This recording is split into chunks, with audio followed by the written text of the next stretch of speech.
한 목소리로 고백하겠습니다. 은혜는 낮은 곳에 담깁니다. 한 번 더 고백합니다. 은혜는 낮은 곳에 담깁니다. 우리가 성경을 읽다 보면요, 성경에 두 가지가 대조적으로 나오는 게 있습니다.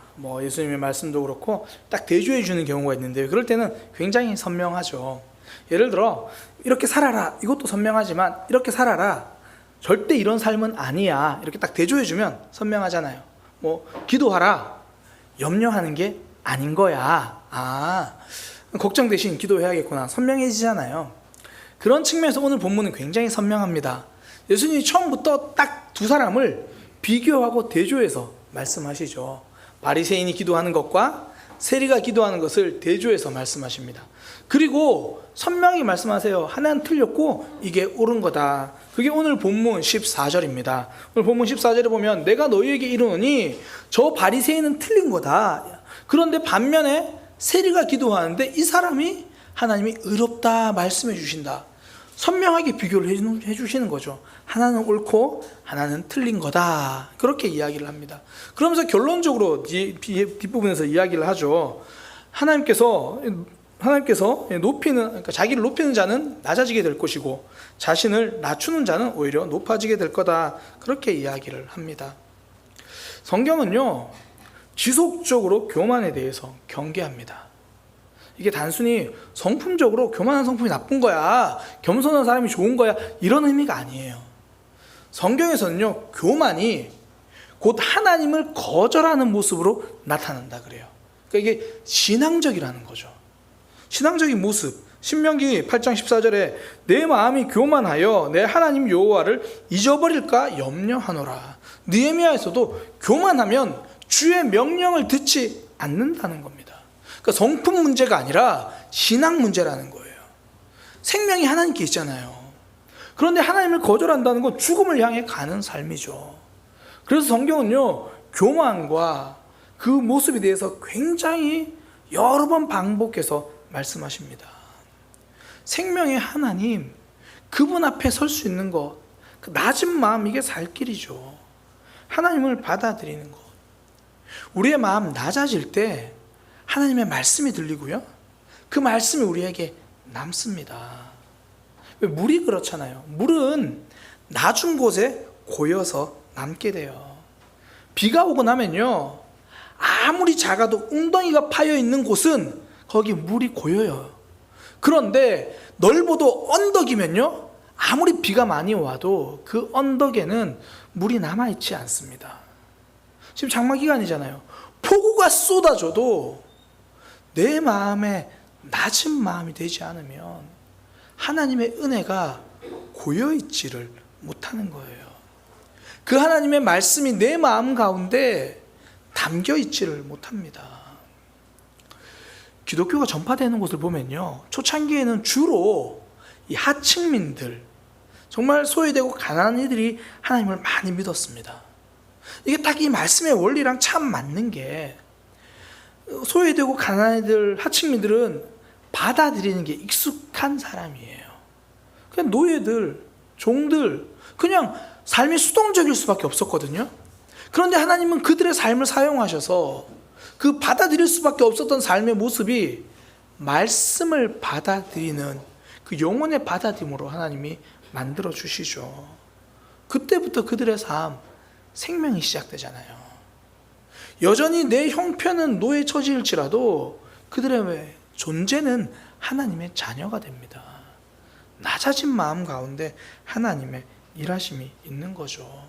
근데 이게 하나님의 창조 원리가 그래요. 제가 물 이야기했지만 물도 결국 낮은 곳에 가서 보이고요, 이 통치자들도 마찬가지입니다. 우리는 통치자, 권력자 그러면 굉장히 힘이 센 사람들이 더 많이 다스릴 것 같은데, 역사적으로 보면요, 진짜 강력한 통치권을 가졌던 사람들의 공통점이 뭐냐면 낮은 마음이에요. 귀를 기울일 줄 아는 사람이 진짜 제대로 된 통치를 했다는 거죠. 중국 당나라에 진짜 굉장한 황제, 그러면 이세민을 꼽거든요. 당태종 이세민을 꼽는데, 이 사람의 특징이 그래요. 이 사람은 귀가 열려있는 사람입니다. 그러니까 신하들이 어떤 쓴소리를 해도 그 신하를 살려둬요. 그리고 들어요. 그래서 그 신하 중에 위증이라는 사람이 곁에 있을 수 있었는데요. 이 위증은 오늘날로 말하면 싫은 소리만 골라서 하는 그런 사람이에요. 그러니까 황제가 무슨 이야기를 하는데 조금이라도 살이 안 맞는 부분이 있으면 그거 황제한테 따박따박 다 이야기하는 거예요. 한번 이런 일이 있었습니다. 어떤 신하가 황제에게 건의를 한 거예요. 우리나라가 좀 더 강력해지려면 지금은 18세, 18살이 되면 징립을 하는데, 그런데 남자들 중에서는 좀 나이가 어려도 18살이 안 돼도 등치도 좋고 키 큰 사람들이 있으니까 그들은 다 징집을 합시다. 그러면 군사력이 강해지잖아요. 나라가 튼튼해지잖아요. 그렇게 이야기를 한 거예요. 이세민 자체가 이 내란을 진압하고 황제가 됐거든요. 그러니까 군사력이 필요하죠. 그러니까 그 말을 듣고 좋은 생각이다. 그래, 18살이 안 돼도 등치가 있고 힘이 좋으면 징집하자. 오늘 교회에 찬영이 내렸는데 큰일 났어요. 이제 무조건 가는 거예요. 등치 크면 가는 거예요. 그래서 이제 왕이 명령을 내렸어요. 그러면 전국 각지에 조서를 보내야 되잖아요. 오늘날로 말하면 공문을 보내야 되잖아요. 근데 공문이 안 가는 겁니다. 알고 보니까 위증이 중간에서 공문을 안 보내는 거예요. 그러니까 황제가 그 말 듣고 직접 위증을 찾아갑니다. 아니, 너는 지금 황제의 명령을 깔고 앉아가지고 보내지도 않냐? 너 무슨 간이 배 밖에 나왔냐? 그때 위증이 황제한테 하는 말이 뭐냐면, 신은 폐하의 조서에 찬성할 수 없습니다. 군사가 강한가 아닌가는 얼마나 많은 병사가 거기에 달려있지 않습니다. 훈련만 잘하면 됩니다. 그리고 연못에 물을 다 빼버리면 지금은 물고기를 많이 잡는 것 같지만 나중에는 잡을 물고기가 하나도 없어집니다. 18세 이하의 사람들도 징집하기 시작하면 나중에는 나라의 근간이 흔들릴 거예요. 사실 맞는 말이잖아요. 근데 사람이 그래요. 이게 내가 한번 옳다고 생각하면 자기 생각 쉽게 못 거든요. 황제도 마찬가지입니다. 그럼에도 불구하고 그 위증에게 아니다, 빨리 조서를 보내라. 너 지금 뭐하냐? 그렇게 이야기를 한 겁니다. 그러니까 위증이 왕에게 언성을 높여서 이렇게 말합니다. 이러시면 안 됩니다. 도대체 말씀대로 하지 않는 게 몇 번째입니까? 이러면 백성들의 신뢰를 잃을 겁니다. 그러니까 황제가 말문이 막혀가지고 어이가 없어가지고 아무 말도 못한 거예요. 가만히 있다가 두고 보자. 이제 그러고 돌아가 생각해 보니까 그 말이 맞는 거예요. 그래가지고 황제가 자기가 내린 명령을 취소했습니다. 이세민이 성군이라고 그렇게 말을 할 수 있었던 건요, 처음부터 옳은 말 다 잘 들었던 건 아니에요. 그러나 신하들이 하는 말을 귀담아 들을 수 있는 낮은 마음이 있었죠. 받아들이면 성군이고요, 외면하면 폭군입니다. 우리의 삶도 마찬가지죠. 나를 바꾸는 건 얼마나 좋은 말씀을 많이 들었나 이게 아니고요, 한 말씀이라도 내가 받아들인 그 말씀이 나를 살립니다. 내 마음속에 말씀이 고여야 사는 거죠. 빗물도 은혜도 낮은 곳에 담기게 되어 있습니다. 우리 모두가 하나님의 은혜를 내려주실 때 그 은혜가 마음속에 담긴 낮은 마음이 되기를 소망합니다. 하나님께서 우리를 변화시키고 생명을 주시려고 하실 때에 낮은 마음으로 그 생명을 받아 누리는 저와 여러분이 되기를 소망합니다. 그러면 도대체 이 낮은 마음은 어떤 모습인가? 어떤 마음을 가져야 진짜 마음이 낮아지는가? 사실 우리 중에 나는 마음 높아질래 이런 사람 아무도 없잖아요. 어떻게 하면 내 마음 낮아질 수 있는가? 오늘 예수님이 그거 비교해 주시잖아요. 딱 한 가지 살펴볼 건데요, 오늘 예수님이 바리새인과 세리를 비교해 주시는데 가만히 보면 차이점이 뭐냐면 눈이에요. 지금 바리새인은요, 나의 눈으로 나를 보는 겁니다. 그래서 그가 이렇게 말해요. 내가 보는 자기 관점인데 11절에 보면, 하나님, 저는 기도할 때 말하는 거, 저는 토색하지 않았습니다. 이 토색이 힘으로 억지로 빼앗다 이런 거거든요. 사실 요즘 뉘앙스로 말한다면 좀 갑질, 이렇게 오히려 더 뉘앙스가 와닿을 것 같아요. 하나님, 저는 억지로 남에게 뭘 강요하거나 갑질하지 않았습니다. 저는 다른 사람처럼 불의하지 않았습니다. 불법, 편법, 탈법 이런 거 안 했어요. 저 가능하지 않았습니다. 12절에 보니까 일주일에 2번은 금식합니다. 남들이 아까워하는 11조 있잖아요. 저 그거 잘 내고 있어요. 가만히 돌아보면 정말 대단하잖아요. 이런 거 쉽지 않아요. 하나님께 기도하면 하나님 저 불의하지 않았습니다 이렇게 말할 정도면 사실 우리 삶에도 뭐 편법, 탈법 뭐 이런 유혹 많잖아요. 근데 안 했다는 거예요. 일주일에 2번 금식했다는 거예요. 11조 다 했다는 거예요. 이 정도면 인정받아야죠.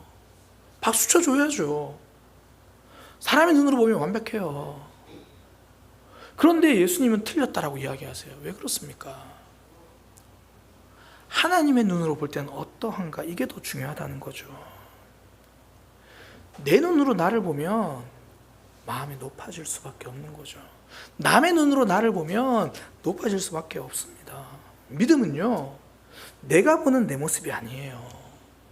남들이 보는 내 모습이 아닙니다. 지금 예수님만 이렇게 말씀하시지 주변 사람들은 전부 다 바리새인 보고 대단하다 그랬을 거예요. 남들의 눈으로 보면 훌륭하다 그랬을 겁니다. 근데 그 모습 아니라는 거예요. 그 레너드 스윗이라는 신학자가요, 예배에 대해서 이렇게 이야기를 합니다. 예배는 하나님을 기쁘시게 해드리는 공연입니다. 우리 모두는 배우이고 한 분 하나님이 유일한 관객입니다. 그러니까 예배를 다른 사람이 이렇게 막 하는 게 아니라 우리 모두는 오직 바라보시는 하나님 한 분 앞에서 우리는 예배를 드리는 거라는 거예요. 그러니까 우리의 관객, 유일한 관객은 하나님이십니다. 그러니까 예배 드릴 때 옆 사람이 나를 어떻게 보느냐 그게 중요한 게 아니라는 거죠. 하나님이 나를 어떻게 보시나. 근데 이게 예배만 그런 게 아니죠. 모든 신앙생활은 동일합니다. 하나님이 내 삶의 유일한 관객이라는 거예요. 이게 신앙의 기준입니다.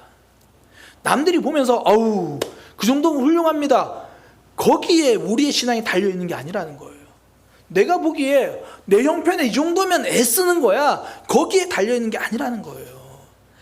유일한 관계이신 하나님이 우리를 어떻게 보는가. 그게 말씀의 기준이잖아요. 그 말씀의 기준으로 나를 판단한다는 거죠. 그 지난 17일이 제헌절이었잖아요. 헌법을 공포한 날. 사실 헌법이 그래요.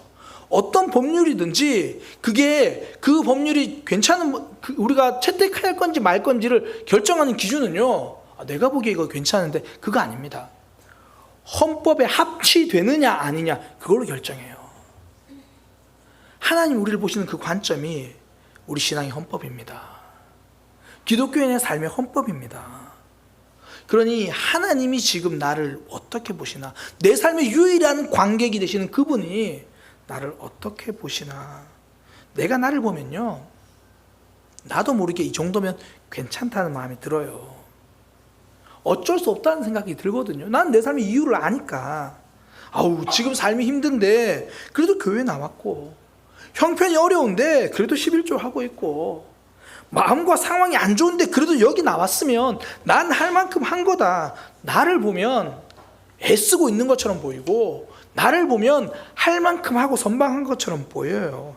내 기준으로 나를 스스로 이해시키는 거죠. 근데 신앙에는요, 믿음은요, 관객이 하나님이라는 거예요. 나 자신이 아니고, 남들이 아니고. 남들이 관객이 되면 조금만 칭찬해주면 막 어깨가 올라가요. 그러면서 말은 이렇게 하죠. 아유 아닙니다, 하나님이 하셨어요. 그러면서 속으로 이 남들이 관객이 돼서 박수 안 쳐주면 이렇게 마음 상하고. 사실 우리가 많은 경우 원하는 게 그거잖아요. 오른손을 한 일을 왼손을 모르게 하라. 그래서 왼손이 모르게 하는데 들켰으면 좋겠잖아요. 나는 모르게 했는데 누가 그걸 탁 알아줘가지고 아우 내가 모르게 하려고 했는데 그걸 또 아이고. 아니야. 하나님만 유일한 관객이 아니라 하나님만 유일한 관객이고 싶지만 다른 사람도 관객이었으면 좋겠고, 내가 보기에 그래도 괜찮으면 괜찮은 것 같은 거죠. 바리새인들 모습 보세요. 남들이 관객이면 이 정도면 충분합니다. 얼마나 대단합니까? 얼마나 멋있습니까? 남들이 보기에 내가 보기에 잘하고 있다고 말해요. 그런데 똑같은 바리새인이던 사람 중에 한 명이요, 하나님이 그 인생의 관객이 된다는 걸 깨닫고 나서는 고백이 달라져요. 그게 디모데 전서 1장 15절의 고백인데요, 이렇게 말합니다. 내가 죄인 중에 괴수다. 바울의 고백인데요, 바울도 바리새인이었습니다. 지킬 것 다 지켰던 사람이에요. 그런데 하나님의 시선으로 나를 보니까 죄인 중에 괴수라는 거죠. 저는 어릴 때 이 괴수라는 말이 괴물인 줄 알았어요. 그래서 이 죄인 중에 괴수다 그러면 죄인 중에 괴물처럼 나는 악하다 뭐 그런 말인 줄 알았어요. 지금도 그렇게 알고 있는 분들은 제가 알려드릴게요. 괴수가 우두머리다 그런 이야기더라고요. 내가 죄인 중에 이 대장이구나. 그 전까지는 나는 잘하는 사람 중에 우두머리라고 생각했던 바울이 하나님이 나를 보시는 내 인생의 유일한 관계 그분으로 나를 보니까 내가 죄인이라는 거예요. 오늘 세리도 딱 그런 모습이잖아요. 13절에 세리는 멀리 서서 감히 눈을 들어 하늘을 쳐다보지도 못하고 왜 하늘을 쳐다보지도 못합니까? 그 하늘을 보는 게 아니라 하늘 위에서 나를 보고 계시는 하나님을 보니까 내가 눈을 들어 하늘을 볼 수가 없는 거죠.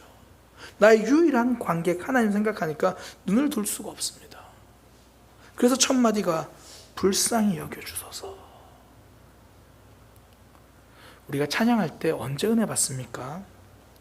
찬양팀을 보는 게 아니라 나를 바라보고 계신 하나님을 볼 때죠.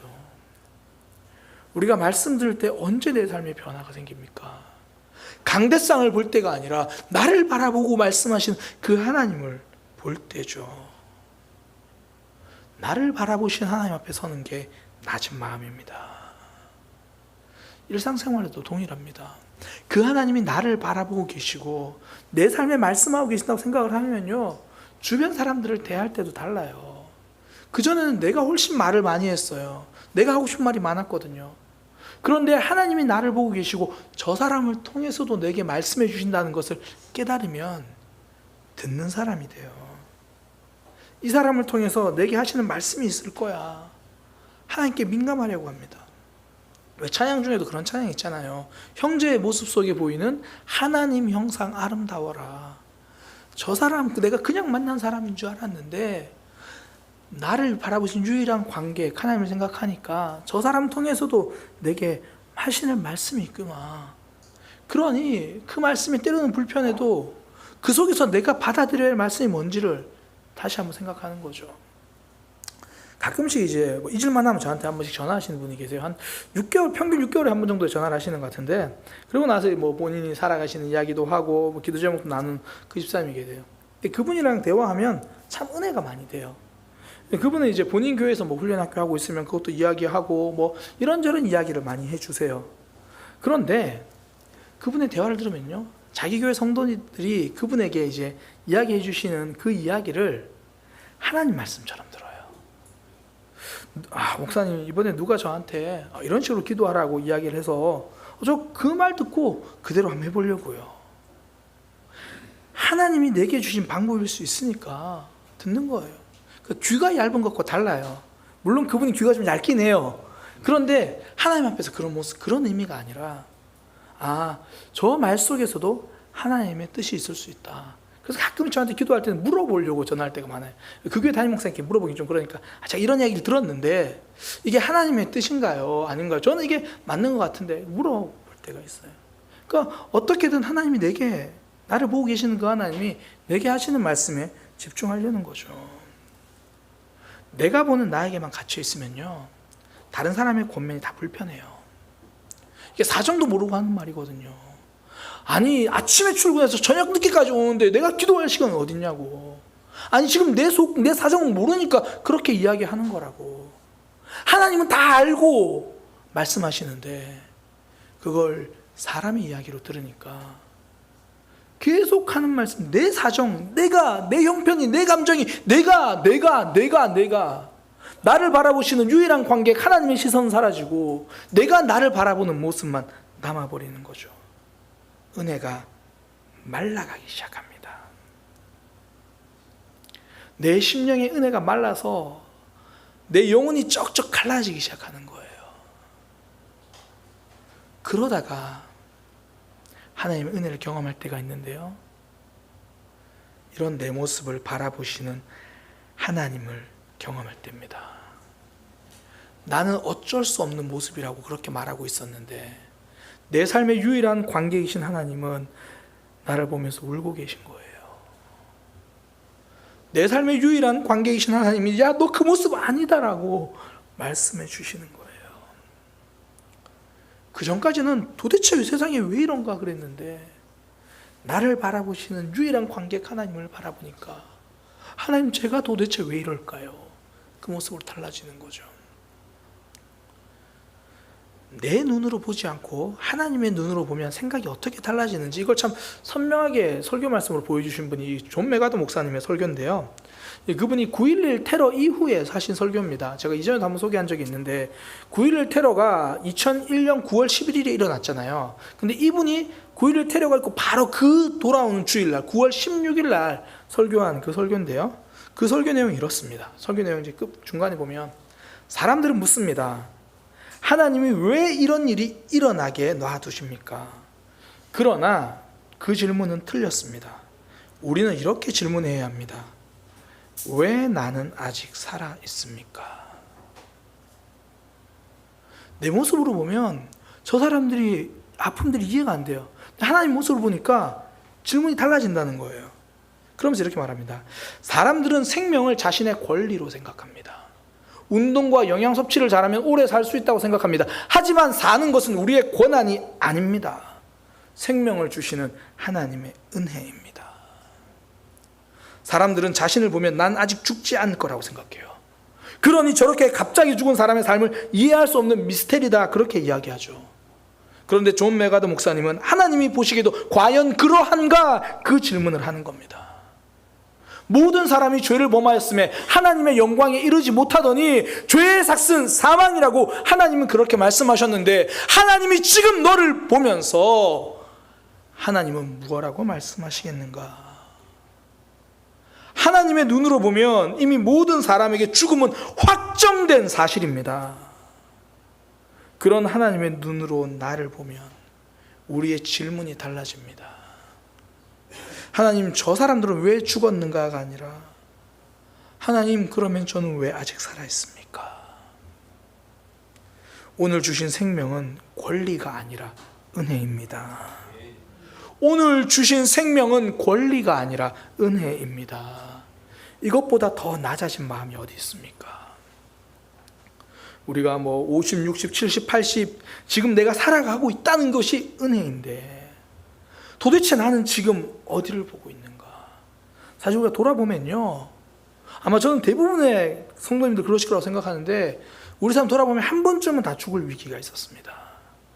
그게 아슬아슬하게 비켜간 교통사고인가, 아니면 질병일 수도 있고, 위험한 순간 왜 없었나요? 있었죠. 그때 안 죽고 아직 살아있음이 은혜인데, 하나님의 눈으로 보면, 내 인생 유일한 관점, 관객 하나님으로 보면 저를 살려주신 거잖아요. 저는 가끔 이제 울산에 있는 누님과 자주 통화를 합니다. 그러면 이제 누나는 가끔 조카들 흉을 봐요. 엄마 입장에서는 이 아들, 딸 보니까 답답하거든요. 어디다 말도 못하고 이제 동생한테라도 이제 아들, 딸 흉을 보는 거예요. 하소연해, 이놈들이 요즘 신앙생활 제대로 안 한다부터 시작해서 어제는 밤 몇 시에 들어왔더라, 그런 이야기를 쭉 해요. 저도 이제 한참을 들어요. 그러고 나서 제가 딱 한마디를 해줍니다. 살아있잖아. 그래도 집에 들어왔잖아. 제가 왜 이렇게 이야기하게 됐냐면, 몇 년 전이죠. 그 이태원에 안타까운 사건이 있었잖아요. 그 사건이 있고 나서 누나랑 대화할 때 그런 얘기 있었거든요. 그래, 살아있잖아. 그럼 하나님이 언젠가 부르실 거고, 하나님이 언젠가 붙들어 주실 거야. 그래, 그거 보고 있자. 살아있잖아. 하나님의 관점으로 보면 우리가 지금 살아있는 것이 은혜고 기적이에요.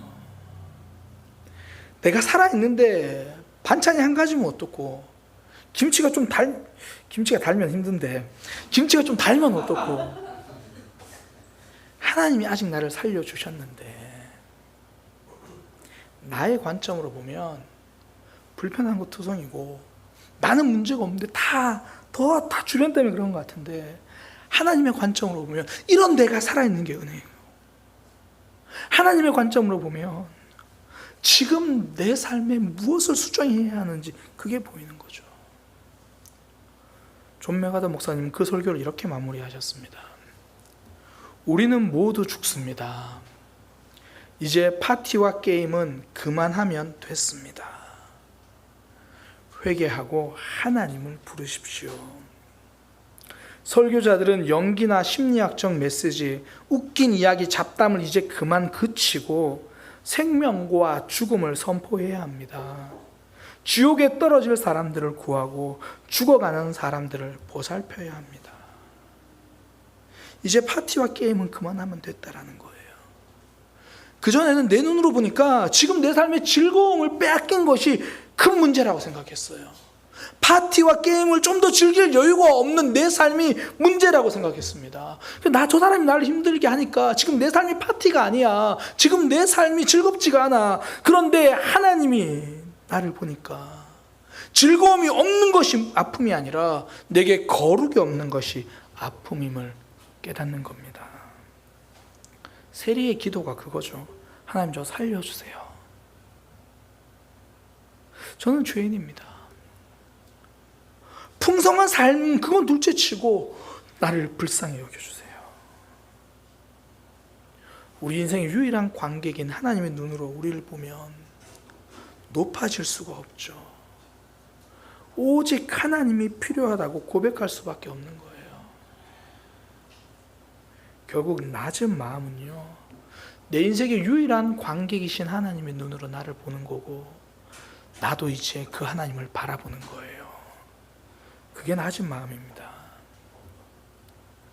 지난 몇 주간 금요기도회 때 사사기의 삼손에 대해서 말씀을 계속 나눴어요. 삼손은 하나님이 세우신 사사인데도요, 그의 눈은 늘 여자만 봐요. 내가 원하는 거 보러 다니는 거죠.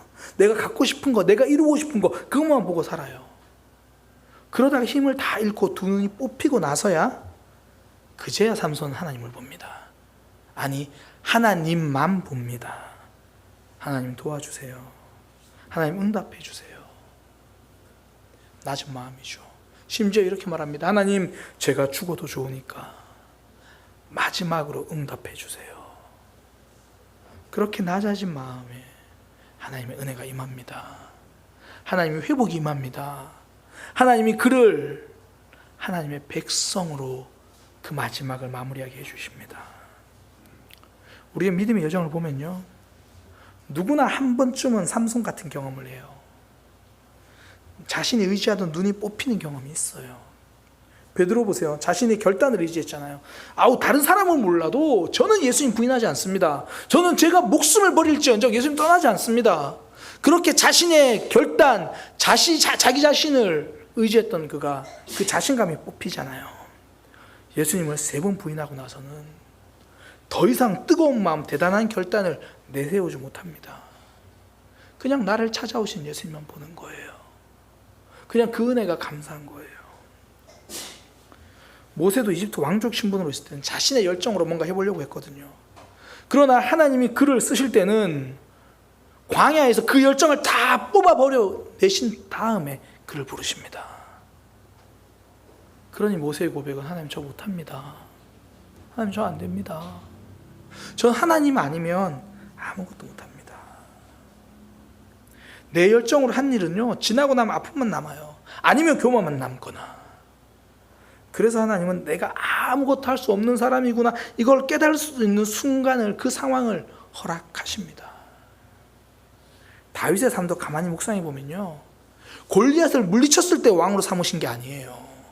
사울 왕에게서 도망다니고 심지어 다른 나라로 망명을 갔을 때 하나님이 이스라엘의 왕으로 기름을 부으셨는데 이스라엘의 적국인 블레셋으로 망명을 가요. 정말 그 비참한 삶을 지난 후에 하나님이 왕으로 세우십니다. 승리의 아이콘이던 다윗에게서 승리를 뽑아버리고 나서야 진짜 승리를 주시죠. 자존심으로 살던 이들에게는 그 자존심을 뽑아내십니다. 인정받는 것으로 살아가던 사람은 아무도 주목하지 않는 삶에 던져두실 때가 있습니다. 세상 무서울 것 없는 사람에게는 작은 속삭임도 두려워지는 순간을 겪게 하십니다. 제가 경험해 보니까 그렇더라고요. 괴롭히시려는 것이 아니라 높아진 마음을 뽑아내시고 낮은 마음을 주시려는 거예요. 난 하나님 아니면 안 되겠구나, 하나님을 바라보게 하시는 거죠. 그 삶이 하나님을 경험합니다. 그 삶이 하나님으로 새로워집니다. 내가 뽑힌 것이 돈이든지, 내가 뽑힌 것이 건강이든지, 내가 뽑힌 것이 관계이든지, 그것이 제대로 뽑히고 나면 그 뽑힌 자리에 은혜가 고여요. 하나님이 남습니다.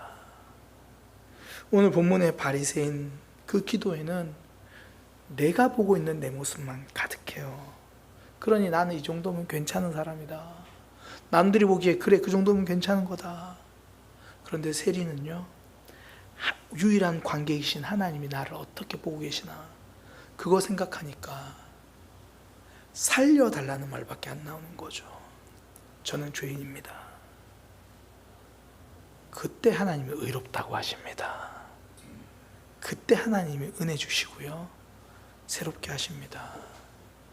저는 우리 모두가 하나님이 주신 은혜를 풍성히 받아 누리는 삶이 되기를 소망합니다.